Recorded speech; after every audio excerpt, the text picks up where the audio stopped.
Olá, meus amigos. Hoje é dia 13 de novembro. 13 de novembro, olha bem. E o assunto desse vídeo hoje é a falência moral das instituições, conforme está na capa aí. Vemos que tem uma gravura ali, o enforcamento da justiça. Do lado esquerdo tem uma pessoa presa, observando, esperando o momento certo de vazar. E é um retrato fiel da nossa situação institucional. Então, na última semana, assistimos em silêncio o enforcamento da justiça, conforme mostra aquela foto ali, o enforcamento da nossa democracia.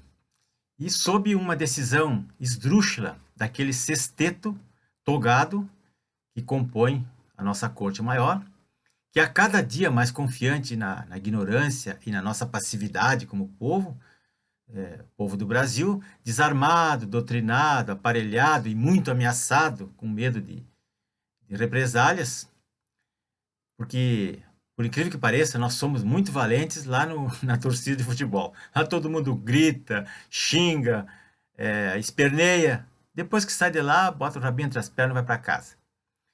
Na Bolívia, o que aconteceu lá, sem dar um único tiro, derrubaram o ditador cocaleiro Evo Morales, após um duro recado direto dos comandantes militares, que demonstraram que a única coisa suprema num Estado democrático de direito, a única coisa suprema, é a vontade do povo.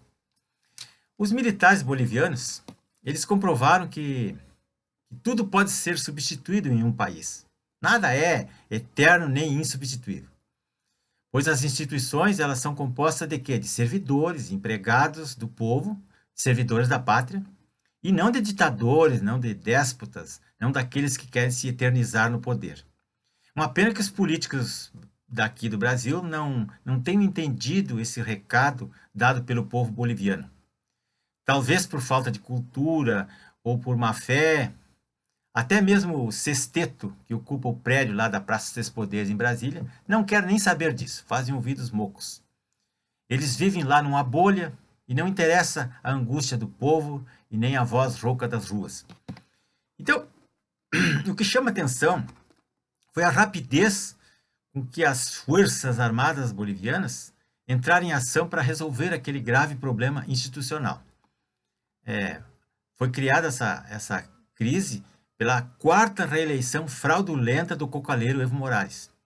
Então, os comandantes apenas sugeriram, entre aspas, né, sugeriram que o presidente renunciasse ao mandato e o fizeram, né, através de um comunicado que eles fizeram à imprensa, um twitterzinho, uma coisinha de 12 linhas que eles leram na imprensa. Os militares deram uma resposta imediata à falência moral do judiciário na questão eleitoral e à falência institucional do país. E dizia ainda naquele pequeno comunicado que para não manchar de sangue, dor e luto as famílias, entre outras justificativas ali. Muito breve, muito objetivo, rápido. Então, a esquerda chamou isso de golpe. Aliás, a esquerda sempre chama tudo de golpe. Tudo para eles é golpe. E sempre vai chamar assim porque eles não aceitam que o povo, o golpe popular, tire do governo, através da pressão, esses corruptos. Claro que houve retaliações aqui ou ali, ou retaliações pontuais, ou em legítima defesa, mas o presidente perdeu a sustentação política e teve que cair fora. Essa é a verdade. Ficou claro que os militares não promoveram diretamente a intervenção, apenas invocaram o artigo 20 da Constituição deles lá, que é uma coisa semelhante ao nosso 142 da nossa Constituição. E então os generais não tomaram o poder, apenas cumpriram o seu dever institucional e pediram para o presidente sair, né? Morales e o presidente da Câmara e o presidente do Senado foram forçados a pedir para sair, e a presidente ou presidenta lá da Suprema Corte deles foi presa e será julgada, ou por prevaricação e por outros diversos crimes. Então esperamos que esse sexteto lá do Supremo Tribunal do Brasil e o companheiro Stalinácio tenham entendido o recado militar e popular boliviano, e ao ser liberado, até o Stalinácio, quando foi liberado, após aquele episódio ali, ele radicalizou, fez um discurso esculachando as instituições. Ele reclamou que foi condenado pelo lado podre do Estado brasileiro, o lado podre da Justiça, o lado podre do Ministério Público Federal, o lado podre da Receita Federal, o lado podre da Polícia Federal, enfim, esculachou as instituições, né? E disse que essas instituições trabalharam para incriminá-lo, incriminar o PT, porque ele é a alma mais honesta do mundo. Não existe alguém mais honesto que ele. Então, o presidente do STF, não posso dizer o nome para o YouTube não me derrubar, e alguns militares da reserva, eles reprovaram essa verborragia do condenado por corrupção e lavagem de dinheiro. Alguns dos bastidores até chegaram a cochichar, né, em voz bem, que terão tolerância zero com protestos radicais e violentos, como aqueles que aconteceram ou que estão acontecendo nos nossos países vizinhos aqui. É bom lembrar que aqueles atos violentos, o black blocs e terroristas, são feitos pela esquerda. Aqui no Brasil, nunca uma manifestação de direita, nunca houve uma vitrine quebrada por alguém de verde e amarelo, a não ser que seja se desviando uma pedrada da esquerda. Então seria bom que o Stalinácio fosse recolhido à prisão imediatamente por apologia ao terrorismo e ofensas às instituições, ofensa ao presidente da República e ao povo. Mas sabe quando é que isso vai acontecer? Jamais. Todo mundo sabe por quê. Então, esse Stalinácio, ele está intrigado, ele está com a pulga atrás da orelha, com o silêncio ensurdecedor dos generais. Ele pensa qual será a postura deles em relação à soberania nacional e à garantia da lei e da ordem. Ele deve estar pensando isso. As autoridades brasileiras não entendem, ou não querem entender, não sei, que a paciência até dos bovinos ela tem um limite. Cutuca, cutuca, cutuca um animal e ele reage, ele esperneia. Então aqui, desde a década de meados de 80, quando saiu o presidente militar, o último presidente militar, as oligarquias brasileiras se revezam no poder, utilizando o aparelhamento financeiro das mídias tradicionais, que é a TV, o rádio, os jornais, as revistas, com bilhões de dinheiro público do contribuinte que são repassados a esses coronéis das mídias aí.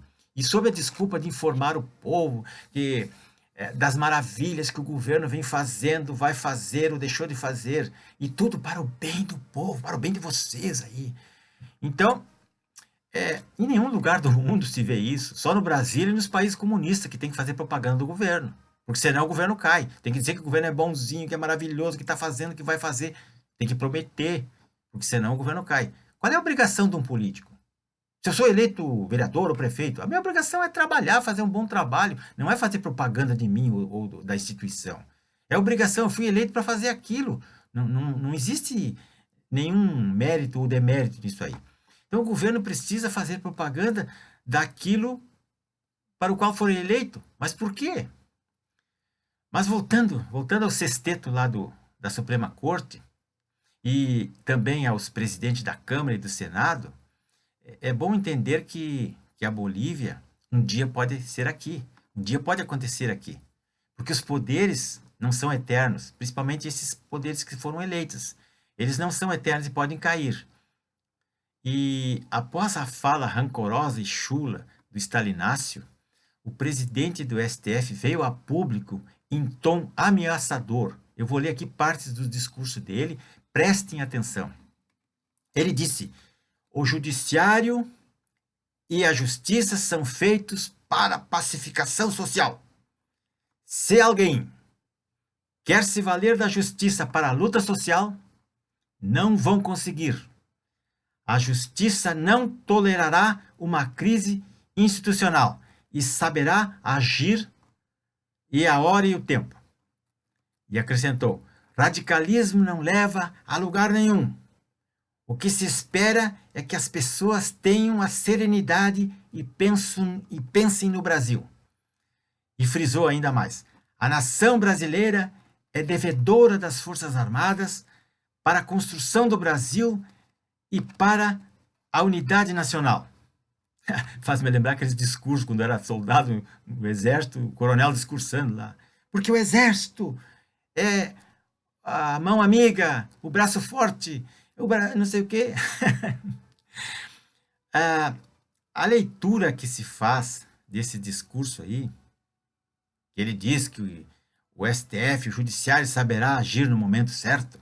Então, a leitura que eu fiz disso aí, que se faz, é que o sexteto do Supremo, ele entendeu que a queda do cocaleiro Evo Morales foi um recado indireto e claríssimo para os donos do poder, né?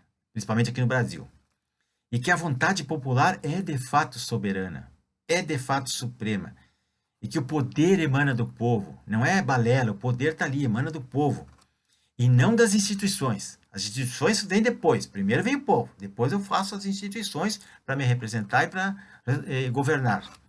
Então é flagrante que o Brasil está ingovernável, porque, conforme está ali na capa do vídeo, a falência moral das instituições é uma realidade, não adianta mascarar.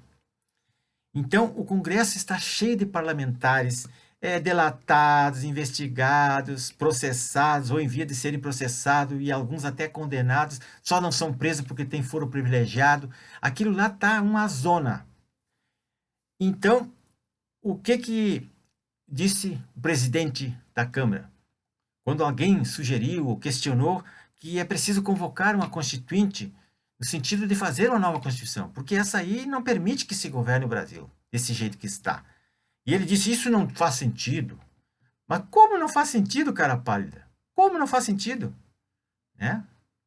Então, pessoal, se você gostou desse assunto, inscreva-se no meu canal, clicando nesse botãozinho vermelho à direita, vai aparecer meu nome ali, se inscreva para nós levar adiante esses assuntos. É muito importante a sua participação.